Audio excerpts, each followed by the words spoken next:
Okay, welcome everybody. It's another edition of the Snook Nook Fishing Report. It's going to be a real good one here. Before we get started, wanted to give you guys a little fishing report. It's early October. We are mullet run bound here in South Florida. Mullet showed up maybe a couple weeks ago. Fishing's just been absolutely dynamite, from snook fishing, tarpon fishing, big jack crevalles around. We finally saw a few dolphin this past week or two. Deep water fish. They were all from 1,200 out pretty much, but nice to see a few dolphin in our area. So overall, we've really kicked off fall with some great fishing. The main purpose of this fishing report was kind of give you guys a new insight on all the new stuff coming from PENN. Alongside me, we got Gary, factory PENN representative for a number of years now, and we got Nick Z alongside us, who works with us here in the shop. If you've ever had a chance to talk with Nick in the shop, you know he knows his stuff about these reels. But a lot of new stuff coming, guys. So kind of wanted to give everybody an idea of what PENN's introducing here in the next couple of weeks. And then what we've had on the board for quite a while, because we've been selling some great stuff for quite a while now. Yep, yeah. Definitely been doing really well with PENN at the Snook Nook. Doing really well with PENN in general. This year, we have some pretty substantial launches in the spinning reel families. And we added another... redid one of the conventionals this year because we needed more reels. Yeah, we needed more reels. Yeah, we didn't. We only brought one new one. Most of them are redos. You know, freshen them up. Yep. So there's always something to improve on. You see that with any reel manufacturer. I mean, you'll have a certain staple of their lineup, but it changes every so often. Yeah, braided line really kind of kick-started that. You know, if we go back a little ways, maybe 10, 12, 15 years. Braided line really started to change the industry. Manufacturers had to kind of tune up the equipment to play with braid. There's a lot of broken fishing reels and a lot of broken fishing rods caused by braid over the years. Absolutely. Absolutely. So down the road, you know, we've sort of ended up, I think, where we are based on braided line. You know, that was probably the most significant influencer. Yeah, absolutely. Yeah, no doubt. And, of course, PENN, known for the black and gold, all very, very good-looking reels. Where should we start? I mean, we got all kinds of price points, too. So if you're an angler that doesn't want to spend $300 on a fishing reel, you've got some pretty fine-tuned equipment for a relatively fair price, I'd say. Absolutely, yeah. I mean, I think, you know, from a goal standpoint, at PENN, our goal is to provide the best piece of equipment at every price. You know, so that's our goal. And I think we get to that goal in a lot of cases. But we certainly try to offer really good equipment at different prices, and let the sort of anglers, what he's going to fish for, what are his price points, how long does he expect the equipment to last. You know, those sort of decisions, along with some of the intricate little features, determine which one he ends up with. And that's the beauty of coming here. I was just about to say, or a full-service store, right? That's the beauty of going in and talking to an angler or talking to somebody that knows this stuff. It's not just break down what the reel does for me. It's also what the angler's going to do with the reel. Yeah. You can't just come in and pick one because it's got a few great reviews online. Right. If it's not going to be for what you're going to use it for, it very well could be a great reel, but not designed for the use that you're going to be doing. Absolutely. I mean, that's one of the things you lose, you know, when you're shopping online, let's say. You know, you click the button, you look at a few reviews, people are happy with it, but how do you know that those people are doing what you're doing? Yeah, so you don't know that the equipment really is going to be best suited for your local area, for the type of fishing that you're doing. You know, sometimes you need help picking out the right rod. I mean, there's a lot of subtlety that gets lost when you just push a button and buy it online. So there's a lot to be said, really, for going to your local stores, talking to the guys that sell the equipment, interact with the consumers every day that fish the equipment, especially when you got young guys. I mean, these young guys fish a lot. They know the equipment. They don't take care of nothing anymore. Young kids. I'll tell you, our charter boat captain, Justin, uses this stuff, and the only time it gets rinsed off is when it rains. And it still works. So I can tell you a testament from going out and getting beaten up every day. As we speak, going out there and getting beaten up. He's fishing the Spinfishers, the Slammers. He's got quite a few different models on the boat. And again, they don't get much TLC whatsoever, if any at all. And they still hold up. So from somebody that, and that's another thing, that could be a series of reel that if you're out there every day beating them up, then let's put you with this series, if you're maybe going out every so often and you need something to, there's just, like you said, a number of factors. And that's kind of why we wanted to bring this to you guys, to be able to kind of discuss that. We're going to give away a fishing reel also. There's going to be a question coming up towards the end. You comment below. If you get it right, we're going to give you a free PENN reel, which is very cool. Maybe a little Snook Nook swag to go with it. But let's start here. What have we got coming up here, Gary? Nick, why don't you introduce one of the new We're going ones? to start with the PENN Pursuit 3. All right. So Pretty? this one, yes, very pretty. Good looking reel. They did some cosmetic work on it, so they put in those new holes on the sides, as you can see, makes it look a little nicer. Mm-hmm. Also, they upgraded the drag on it to the HT100 drag instead of the felt drag that it was before. That way, you'll get that better drag in there. That's PENN's known for that HT100 drag, Yes, and that's basically just an upgrade from having those thin felt washers Yes. that are usually in there. That one's Yeah. going to be a lot better. It's going to hold up a lot more for your fishing every day rather than just every once in a while. This one will be better. And it's going to be at the lowest price point, where it's going to start at $59 or $69. The reels alone start at $40. That's, Um, it's an all metal body, isn't it? no, it's a graphite body. Okay. Graphite body, stainless steel main shaft. Has the same drive gears as the Fierce and the Battle. Mhm. But like Nick said, it's upgraded to the HT100 drag, so it actually has the same drag as the Battle. At less than half the price. That's for $40-$50, that's hard to beat. Yeah, so I mean, if you want to talk about the drags just a little bit, probably a good time to do that. You know, Yeah, absolutely. Tell me why would somebody want an HT100 drag? What is so special? I mean, that's been the same for PENN for a long time. Yeah, so that material, it's a carbon fiber material. It's a little different than DuraDrag. So remember this little place point in the video. We'll talk about DuraDrag when we get over here to the slammer. Yep. Okay, but HT100 is a carbon fiber material. The technology actually comes from the automotive industry to start. Okay, and you can imagine clutches and brakes and things like that. That's sort of where that technology started way back in the day. We call it HT for high tech, and the nomenclature, the 100, is because when we were first playing with it, we would put it through torture tests, and after 100 miles of pulling drag off a reel, the stuff was still decent. It would still hold up. So you can imagine that's a lifetime. Oh yeah. For the average consumer, 100 miles of line being taken off your reel under drag. I'd be a happy angler if I had that. If you get a reel that lasts 100 miles with fish, yeah, I'm pretty happy. Yeah, and you've caught some nice fish. You've caught some nice fish. Yeah. So that's the HT100, Mhm. and again, it's a carbon fiber material. And opposed to just like you said, a felt washer.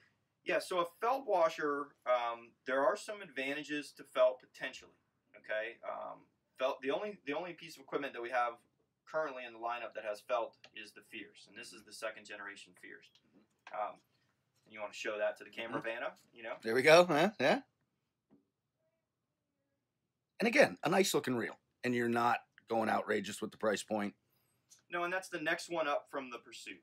Okay, so what you gain is you gain the metal body versus the graphite body.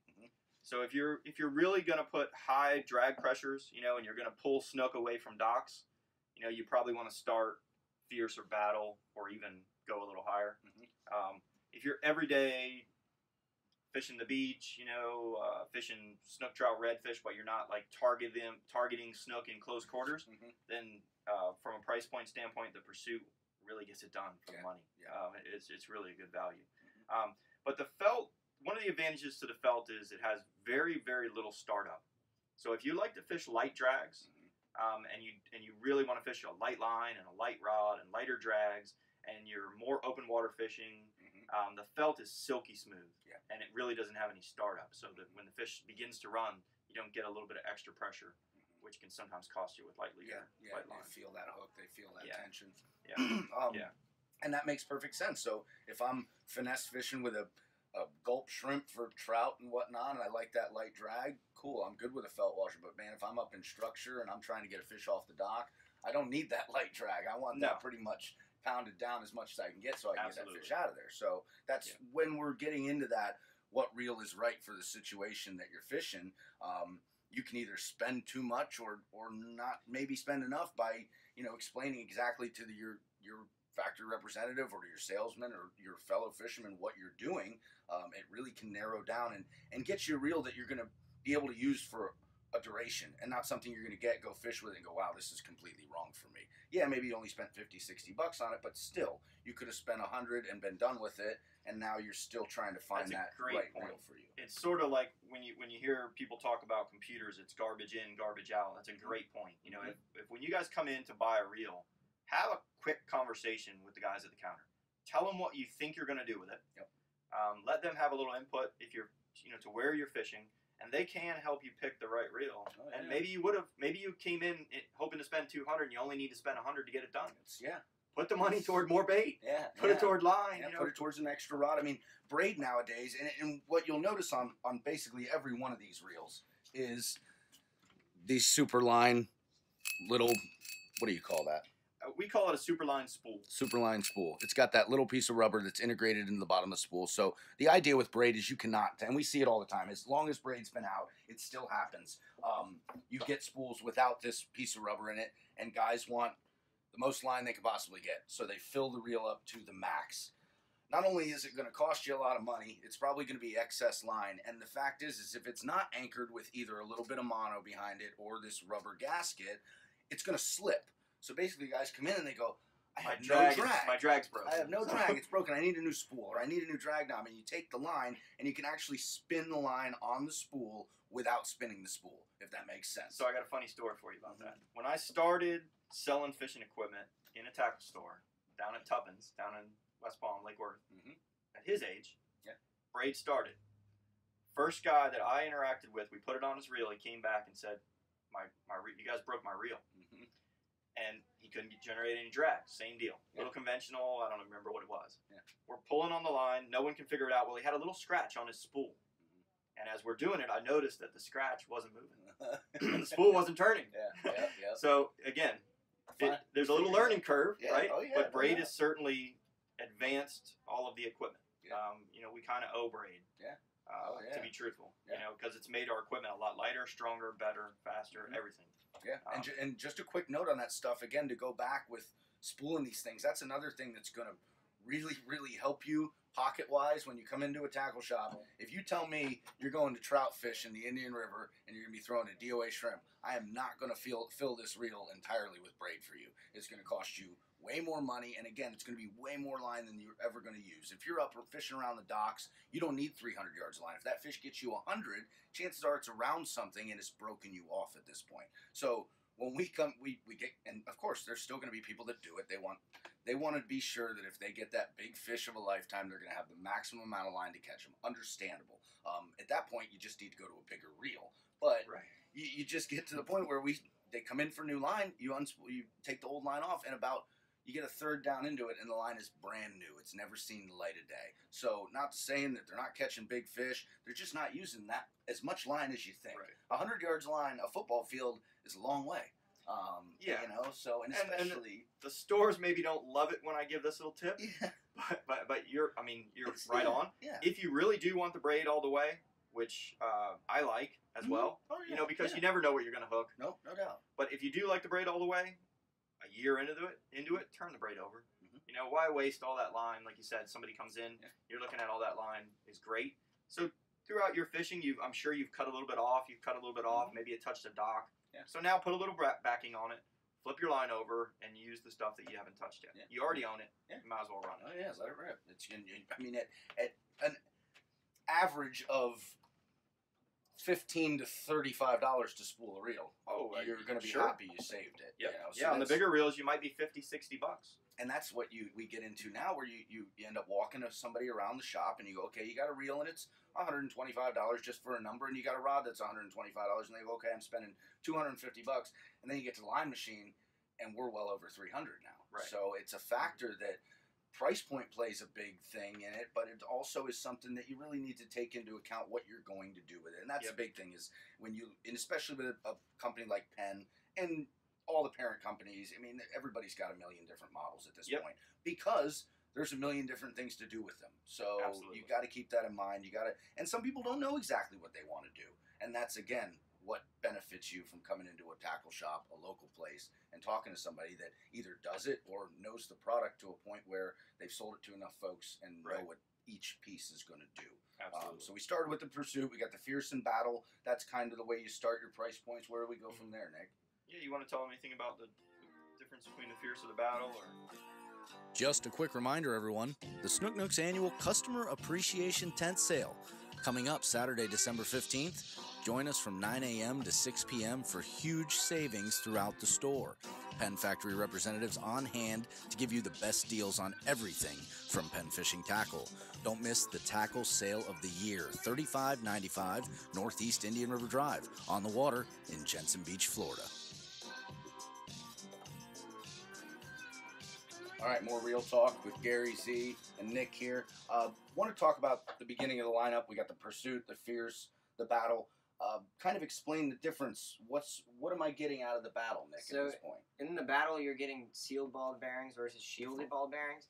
So that's going to be your only difference really there. You're still at the HT100 drag, which is the same as the Pursuit. The Fierce does have the felt drag. So that's the difference between those two there. And when you talk about bearings, that's what makes the world go round. Yeah, there's a gear in there, but all the smoothness, everything that you get out of these reels is basically bearing driven. Yep. Yeah. So the shielded ball bearings, just for your audience that may not know the differences, shielded ball bearings, those are stainless steel ball bearings with a stainless steel race that holds the balls in. The sealed ball bearings are stainless steel ball bearings with a rubber race that does a better job of sealing contaminants out. Same balls, same race, different shield.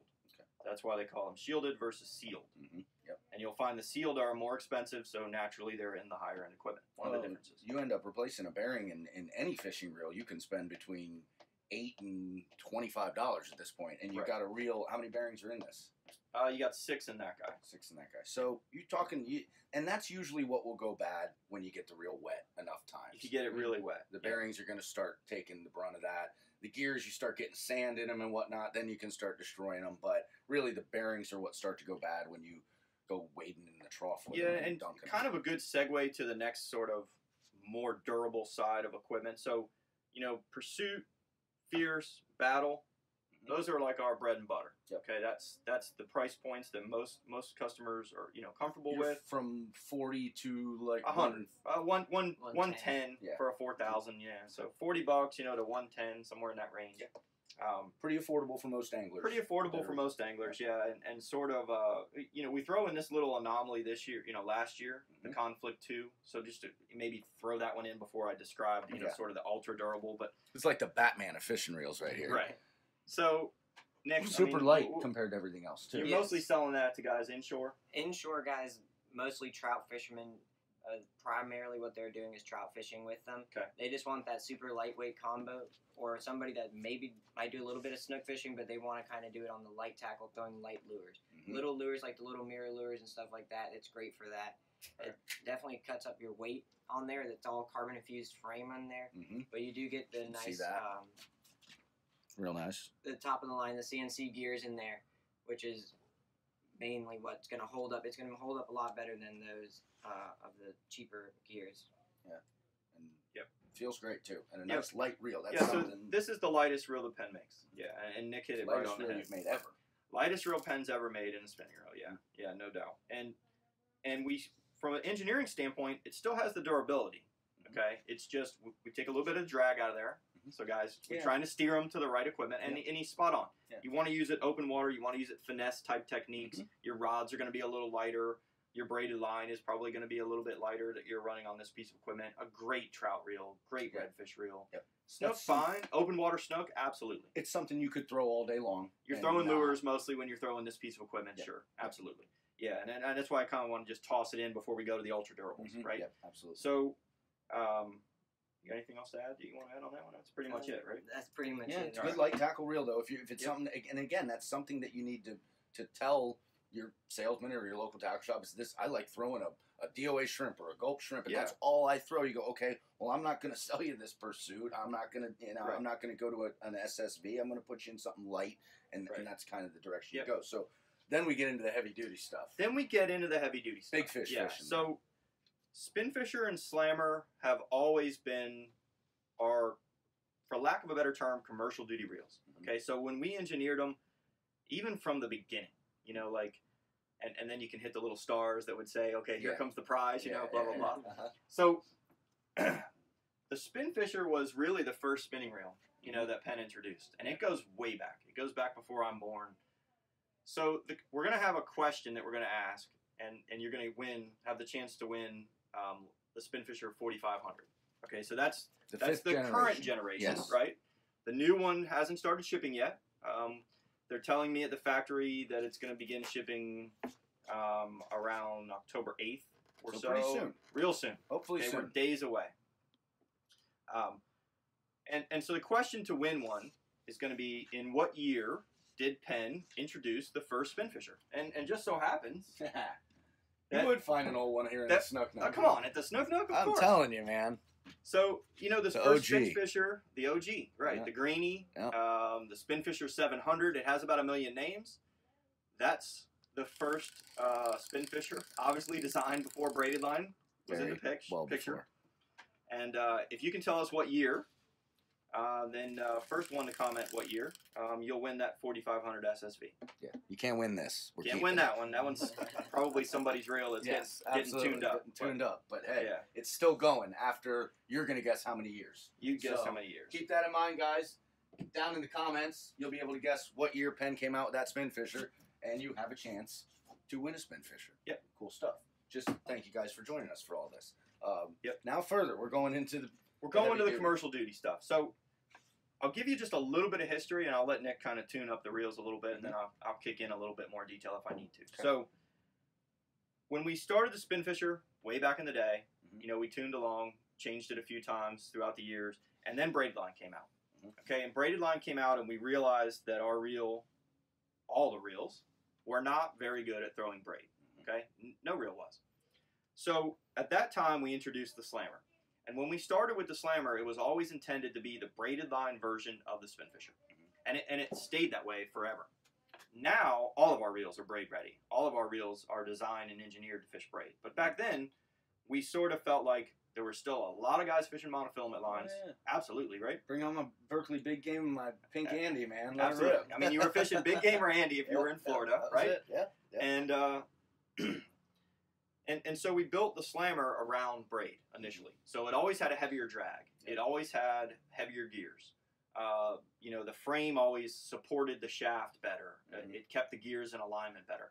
And it really got a lot of favor with the commercial duty guys. I mean, the charter captains really loved the Slammer. And throughout the years, we've kind of tuned it up, and you know, now we've landed to where the Slammer lands now, obviously, and the Spinfisher gets its refresh this year. But so, Nick, why don't you tell them a little bit about the Slammer, and then we'll kind of finish off on the spinning side with the new Spinfisher. It's pretty. So the Slammer is definitely the heaviest duty Penn reel that they make. It does have that Dura-Drag on there, which is the only one that has the Dura-Drag. The Dura-Drag is a much heavier drag. You're starting at like 35 pounds of drag with just that small reel there. You lock it down, you can't turn the spool, man. I mean, yeah. So we say in the catalog 30 pounds on a 4500, like Nick just alluded to. In the real world, it'll actually do a little more. So 30 pounds of drag out of that little reel. Yeah. That's a game changer. Yeah. For sure. I mean, yeah, you got to make sure you buy the right rod. Again, you need to talk to the guys that can get you in the right piece of equipment. But if you want to catch big snook on docks and you don't want to carry something that size, now you don't have to. And how many pounds of drag are in this roughly? Less than 30. Less than 30. A little bit less than 20. A little bit less than 20. Yeah. So you have a reel, and again, this goes back to what are you going to do with it? And that will, I mean, you talk about something that holds probably double the drag in half the size. Yeah. It's pretty wild, man. Yeah. So Dura-Drag, like Nick alluded to, it's a little different material. We usually use it in our lever drag reels, like the International. Yep. But we found a way to put it in a few spinners. It's in this one. It's in only the highest end ones. You cannot kill it. To my knowledge, it's never been killed. We put it through the 100-hour torture test, and it comes out like it. I'm sorry, the 100-mile torture test, and it comes out like it never even started. Like you haven't even run it. Yeah. We actually ran it for 100 hours. That's where my brain was telling me that. We actually put it on a machine and wound it, where one machine takes the line off, one machine puts the line back on for 100 hours continuous. Now you can imagine the heat you build up doing that. Yeah, buddy. The thing was still ticking after 100 hours. In fact, when we took it back apart, it looked better than a fresh one. it actually had a little better shine to it. So it's just, if you want the ability to have the super extreme drag pressures and have a drag that you literally can never wear out, then that's one of the advantages to the slammer, to the dirt drag. Anything else you want to tune up on that? Yeah, Talk about another advantage to that one is it does have the IPX6, which is the highest seal rating that we have in any of the reels there. The IPX6 is practically waterproof. You can put it underwater and spin it, and hardly any water is going to get in, if any gets in at all. Yep. Yeah, so, IPX6, that's quantifiable. A lot of manufacturers say waterproof, watertight, water this, water that. Water resistant. It's hard for a consumer to understand, right? So we actually sent it to a lab, like your Garmin electronics, right? Like your ICOM radio. That's IPX whatever. So we sent it to the lab and said, what can this thing withstand? So they shoot it for 3 or 4 minutes with high pressure jets from every conceivable direction. If it leaks, then it doesn't get approved. The beauty of doing that is when we get a batch in from the factory, we can spot check one. We can pull a box, send it to the lab, and say, hey, is this batch good? Does it quantify? If you don't have it quantified, you can say whatever you want about your reel, but how would you know? You don't have a test that you can put it by. So we started to find that there was a test. IPX test is what the industry standard uses. Why not apply it to fishing reels? We were probably the first one that I'm aware of to do that. At least in spinning reels for sure. So if that thing can withstand water jetting into it, when you fall into the trough on the beach with it and then get back out, you should be okay. You're fine. I've been there. So, but yeah, it's not going to be you accidentally dunk it one time, you're still in okay shape. Whereas some of the other reels, you get them wet enough times, they start to deteriorate, especially if you don't tear them down. It's one thing to rinse them. It's another thing when you're tearing them down and actually cleaning your reels, which I'm sure by now everyone noticed we are in the reel repair department at the Snook Nook. And basically just services, repairs. You saw the old pens, everything from 50 years old to brand new. You just need something tuned up or a cleaning grease or new line. We do all that above here. So by all means, have not seen any of those at all yet. A couple of drag knobs that somebody dunked over the side and never retrieved or loses a handle on them. Other than that, pretty bulletproof, I have to say, my friend. Yeah, that's what we built it for. Like I said, it's built to hold up to charter fishermen using it most days. So for a recreational guy, you shouldn't be able to hurt it. But at the same time, too, if the guy came to me and said, I want to throw a DOA shrimp, that's not the reel I'm going to put in. No, you're paying a weight penalty. You'd be better served by this piece of equipment. You're going to go out and throw that for half a morning, and it's going to wear on you. It's going to wear on you a little bit. You have to have a little more weight to have the durability. There's no way around it. And if you're not big on the metal knob, it does look very cool. Some people like it, some people don't. We do give you a foam knob in the box. You can change it out. Similar to it looks like that EVA, a little bit beefier than that one there. But you can actually take this handle off and replace it with that EVA handle. Some guys think that gets slippery or what have you, or just if you're throwing a lot of bait and you get a lot of fish grind, potentially it could. The EVA will serve you. And we even make a version of this that's got a weighted handle, high speed, bigger version that's faster. It's got a weighted knob for like metal jigging. You can actually get it. I've seen people get it going where the handle just keeps turning when you do the motion. So it's there's a lot more fine tuning than I think most realize with a fishing reel, especially when you get into something of that stature that holds the amount of drag that it does. Everything must be perfectly aligned in there. And if you've never taken a reel apart, there's nothing simple about them for the most part, unless it's that old green one. They're pretty simple. They're pretty simple. We could dump that one on the table, and a kid could come in and figure out how to put it back together. These, you can take it apart with a nickel. It's not hard to do. Springs are going to jump at you. Start taking these apart. So, but we do, of course, and again, we just talked about it this week, maybe next coming, the new Spinfisher. So the new Spinfisher, Nick, why don't you kind of talk to him a little bit about that? I know you've had some time with it. I know you played with some of the prototypes. So, tell us about it a little bit, and then if I need to, I'll come in. So the new Spinfisher, they did fix the, not like it wasn't broken. This is actually the live liner version. This is the live liner version here. So you do have the 4 spots in the live liner where it does go down instead of adjusting it here. You can adjust it here, but this is your fine adjustment. You use the tool that comes in the box.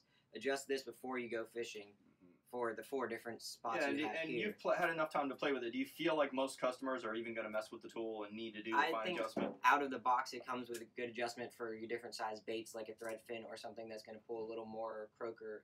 If you're going to do anything like that, big mullet, you're going to put it down to your farthest adjustment where it's going to be the most drag. Okay. And that way, it already So, comes pretty so well we've got adjusted. 4 points on the lever as opposed to a dial. Yeah. Okay. And by changing away from the dial to those 4 points, we're able to make those parts that drive that system a lot more robust, a lot stronger. Yep. So again, not to say that the old one was bad, but if you really beat on the old one, you could break that mechanism. You know, And I haven't seen anyone in test break this mechanism. I would have to say it's a lot harder to get water in here, being that you're not Absolutely. going to be twisting Yeah, it. pull that off and show people. So you've got 2 seals underneath here that weren't on the old one. So again, when you see this in the shelf, this looks like the adjustment knob. It's not. Okay, it's only the fine-tune knob. You take it off, and there's a little tool that you can fine-tune. But if you want to show them, they might be able to see those seals. You can see there's some pretty robust seals underneath that cap. Whereas before, if you've ever worked with any previous live liners, most or every bait one of them, runner or bait or runners, whatever. or the adjustment is always here. You either have it in gear or out of gear with this lever, in bait runner mode, out of bait runner mode, however you want to say it, and then you would adjust from here. What we're saying now is there's 4 points of adjustment already integrated in the lever, so there's no messing with this. Generally No messing speaking. with that, generally speaking. And if you think of like on the larger sizes, right? I think we got a big one here. You know, so you take a big reel like this, right? Everything's proportional to what baits we thought you might fish. So if you go to the last click here, we're expecting you to be running a blue runner or a goggle eye. Oh, yeah. Okay, some kind of hard tail bait. You know, you go next one up, we're figuring threadfin. You know, next from up, sardine. You know, if you're on the lightest click, we're figuring that you're going to be throwing a pilchard. Yeah. You know, or a white bait. Yeah. And that's sort of, they're all proportional to the size of the reel, to the main drag. Oh, yeah. We don't you know, expect so you to take a big old. we're not 12-inch expecting blue you to runner. throw a blue runner on that guy. Yes, No. yes. So on this one, it might be shrimp. You know, it's Finger the mullet. lowest finger mullet. You know, pilchard kind of thing. But again, it's there for you. And if you really feel like I need a little more between click 3 and 4, you take that knob off. You put the little tool in there, and you can fine tune it exactly how you want it. And basically, this is our new Spinfisher. Yeah, so you caught me. All right, so they're new, right? So some of my samples are on loan to different. They're so new, even the pen guy doesn't have them. Don't get me in trouble. So yeah, we make it without the live liner, right? So if you just like he's got it there, you would get a feel. It looks eerily similar to the slammer. Yeah, absolutely. Basically, it looks identical frame-wise to the slammer. Yeah. So. And it's just basically, as you would explained it to me before, more or less kind of a detuned slammer. For the most Yeah, part. I guess we're kind of going the other way. Think about the slammer as a tuned-up version of the Spinfisher 6. Yeah, you can look at it either way. But yeah, they share a lot of parts. They're very, very similar. The Spinfisher 6 has the HT100 drag. It's a top stack drag, where the Dura drag is a bottom stack. That's part of what gives it so much drag. It has more drag surface. So your drag pressures are going to be more in line with your battle equipment. Okay. So to give you real world numbers, all right, so a 4500 in the slammer, you're talking 30 pounds plus. A 4500 in the Spinfisher 6, you're talking 20 pounds. So, you know, you kind of tell us what you intend to do, and we'll help you get the right piece of equipment. Yeah. If you're not going to use, if you're only fishing 7 pounds, and people don't understand how many, the drag. They 15 pounds of drag can put you against the gunnel in a hurry, buddy. 30 pounds of drag can pin you where you can't do anything. Yeah. So you need to have a realistic expectation. If you have never done it, run your line through the guides, get that bugger grip that you haven't used in a while, have your buddy or your kid pull on it and tell you what it reads, and you will be amazed what 15 pounds of drag feels like. Oh yeah. You get people. I get people all the time. Go, wow, I got a reel that holds 40 pounds of drag, and well, let me show you what you're going to do with it. It's, you get about halfway there, maybe 2/3 of the way, and it'll be plenty. It's crazy. So that's where you start to see broken rods and things of that nature. So absolutely. It's important to pair everything to the T nowadays. So what you're doing, the right rod, the right reel, the right braided line. Yeah, try to match your equipment to what you're going to do with it. Yeah. So obviously the handles, you know, a little different on the Spinfisher. You know, so you don't have the fancy handle. You don't get the EVA knob. You just go the regular. And the new Spinfishers, what price point will they be coming in? So they added a 2500 size, which is cool because we never had a 2500 size in the commercial duty equipment. So that stays at the opening price point that the 35 used to be at. So from that regard, they're really, you know, all of them went up $20 basically from the last gen. But for that $20, you get the machine drivetrain, which is worth it in its own. Oh, yeah, just that's worth the $20. Yeah, you're able to realize what you're getting out of the extra. Absolutely. Yeah, we don't try to hide anything. We'll tell you what's inside of the reels. You know, if you come in and talk to Nick, he'll tell you what the differences are. We're not going to hide it. Okay. That's not how PENN operates. If you look in the catalog, it's very clearly stated what the differences are. Yep. But you get the machined guts in these guys,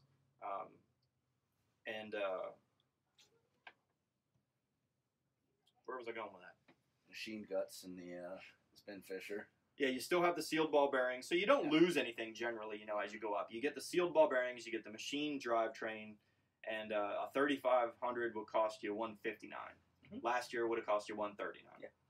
So you can pick up a 2500 for $139. A lot of good improvements for really not a lot of money. No, it's a really good value. Yeah. Okay, so another cool thing that PENN manufacturer does is they bring you the combos. Yeah, we're known for the combos, which is it's a good value. It's great. Good value in the combos. You basically, and you've got them in pretty much every series. For the most part, is going to have a combo. Except for outside of the Slammer, Slammer's the highest price. We figure if you're going to spend that much money, we need to help you pick out the right rod, especially since the thing generates so much drag. Yeah, it's tough to put a just combo rod. We need to talk about it. Yeah, right. So if you're buying a Slammer, we need to talk. We've got a live liner combo. We've got the new SSV combo or the new Spinfisher combo, new Pursuit, the whole 9 yards. What's cool about this is you basically get the reel. And you end up with the rod for $30 more or something like that. On the new ones, it's 30. On the old ones, it's 20 because we did some upgrades to the rod, which I'm sure Nick's going to tell you about. But yeah. So it's a good starter rod. Yeah. And now we've made some changes to make it even a little bit better. And what's so great about it now, Nick? I'm looking at a few so things right off the bat. The main thing that they changed on the rods, that's the greatest thing that they've done so far, pretty much, is they made this all one piece. There's no insert in there, which is the only thing that would break on your rod for the most part. The blank is a pretty nice blank, but the insert is what would pop out on you. Then you have to pay that money to get the insert put back in, get a new guide on there. But these are all one-piece stainless steel. It's not going to pop out on you. You bump them against something, you accidentally hit them in the back of the truck. That ceramic that used to be in there is no longer there, so there's nothing to pop out on it. And if you've ever had one fixed, you know you're at $12 a pop. Yeah. So you get a combo rod and you break 2 guides. It's not a fixing type thing, but now you have something that, man, you can kind of beat these up and still, worst comes to worst, eventually you do beat one up or you rip one off, you still have a great reel that you can now pick out maybe a little bit better rod or something. Yeah, and that's how I like to present it to people, right? And I know that, when you come in and talk to the stores, they do a good job of explaining to you. The blank, the rod is fairly entry level. Now this year with the addition of the newer guides, you've got some really good durability in the guides. So maybe when you decided that you wanted a Spinfisher, you saved up a little bit of money. You didn't have the money to buy a $130 rod to go with your $130 reel. Okay, but now you're fishing for $30.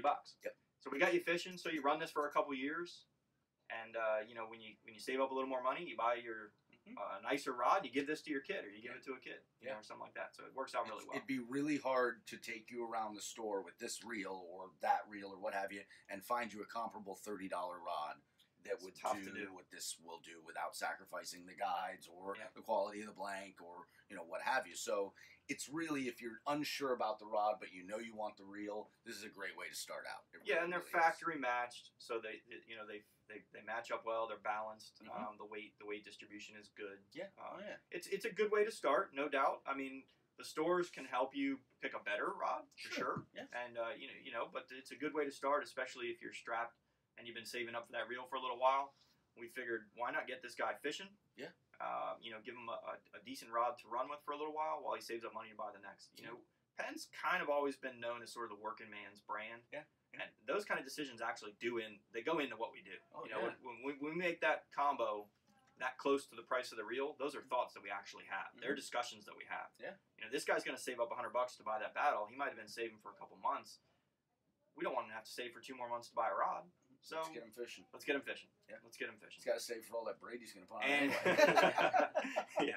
That's the truth. But they come in each series for the most part. Like I said, not in the Slammer, but you're going to have them in the new Spinfisher, the live liner, the battles, the fierces, the pursuits. And all the new ones will have the one-piece, solid one-piece frames with no inserts.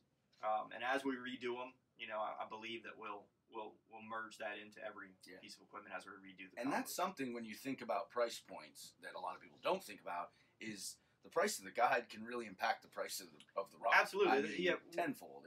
We wanted to have no price increase when we went to that one-piece frame, but there's just no way. Yeah. Because we don't make a lot of money on, like you said, you don't have a lot of $20 rods, $30 rods in the store.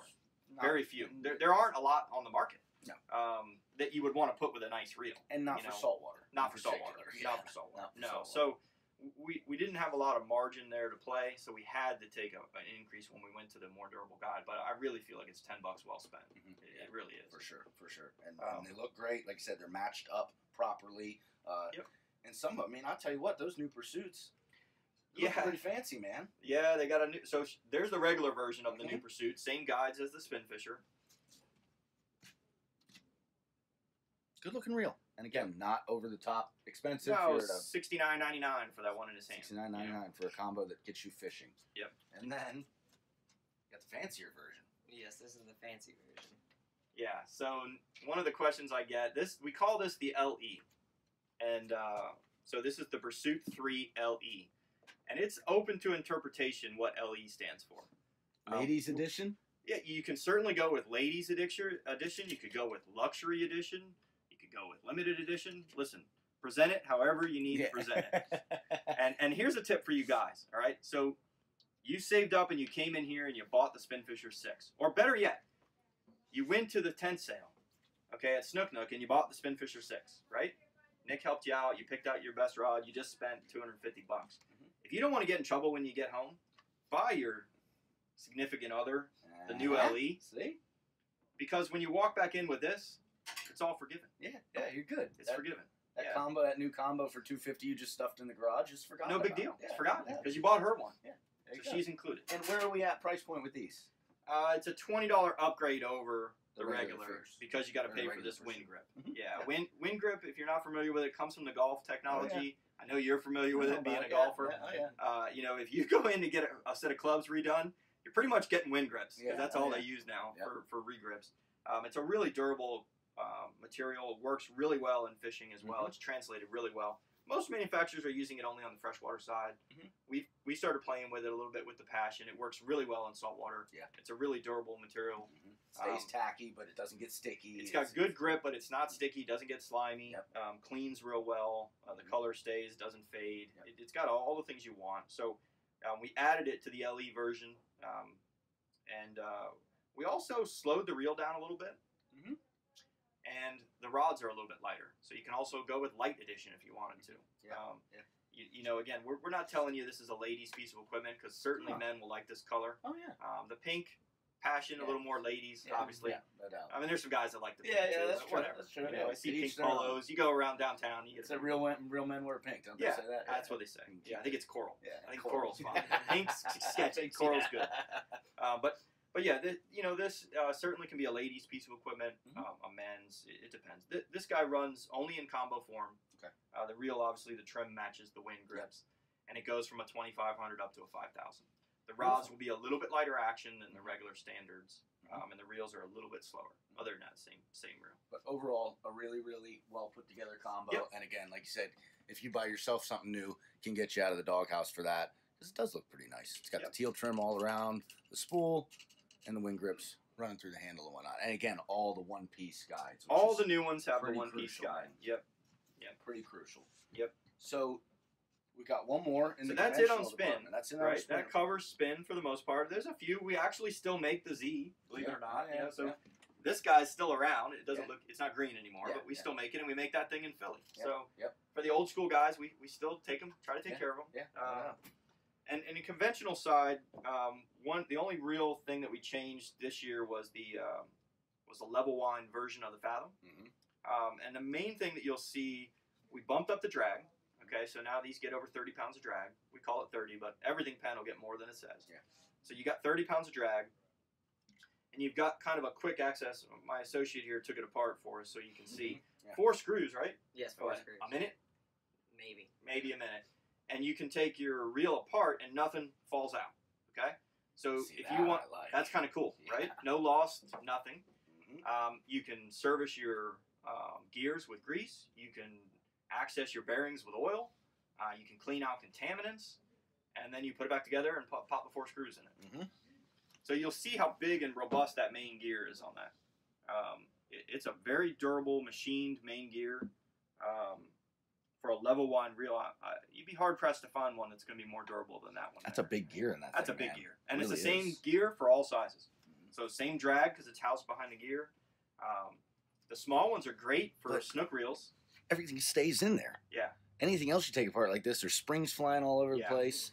Yeah, we Everything's don't recommend intact. you trying this at home unless it's with that reel. Yeah, you do that with anything else. Don't you're do gonna it. be chasing parts on the floor like we do quite often up Yeah. there. But yeah, very cool. And Yep. of course has the level wind that if you get folks on the boat that maybe don't pay too much attention to working that line back and forth, gets piled up onto the bridge and stops eventually. That level wind. And is you love the something. 15. You mentioned it. Yeah. You mentioned it to me when we were doing the pregame here. And this is a 20. Okay. Yeah, this is a 20. This one's left hand. We make some left hands, some right hands. There's 5 or 6 different sizes of it. The 15 and the 20 are kind of sleepers for throwing lures for snook, especially the 15. Yeah. If you're throwing flare hawks and things like that, and you want a durable reel that's really easy to maintain with 30 pounds of drag, Winner. it's a winner. Yeah, it's a winner. And like Freddie said, if you're fishing bottom fishing, the larger sizes really shine there. Oh, yeah. Right Easy now. to make. Yeah, Spinfisher time. Okay. Yep. So you will see these here pretty soon. Yeah, they'll be ready for the tent sale for sure. Excellent. So absolutely. Well, I think we darn near covered all of it. Of course, if you guys got any more questions, you can leave them down in the comments. We'll try and answer them as we go through this. And hope everybody enjoyed the video. I want to thank Gary from Here Fishing for coming down. Nick, I certainly appreciate it. Hopefully one of you wins that new SSV. Remember to just answer the question below in the comments. Yep. And the question is, what year was the original Spinfisher launched? They called it the Spinfisher 700. Affectionately, it's called the Greenie. Somebody, I'm sure, is going to hit Google Made in and USA. try to figure it out. The old ones were made in USA. Yeah, the new one still is. Yeah. I mean, the current one of that's still made in USA. So all you got to do, guess the year they came out. We're going to give you a free reel. Yes, sir. So, absolutely. And we hope you guys all come down for the tent sale, which is not too far away. If you've been to it, you know it's a great event for us. We love it. It's a controlled chaos type of event, but we put together a bunch of combos in advance with crazy pricing, trying to get you guys we're doing some of the homework for you. Yep. And then if not, see Nick, see I. We'll get you set up with the right piece of equipment. The pricing will be right. Man, we can swing it. We'll probably throw in free braid like we've done in the past. If you were thinking about it or on edge about anything Penn, that's certainly a good time to come check it out. But anytime you guys want to come down to the shop here at the Snook Nook, we'd be glad to sit and talk with you, kind of go through everything. But again, hope this video was just informative, not only from a Penn standpoint, but just what you're looking for when you go into your local tackle shop. And that's why we're here. So again, everybody, thanks for tuning in, and we'll see you again soon. Take care.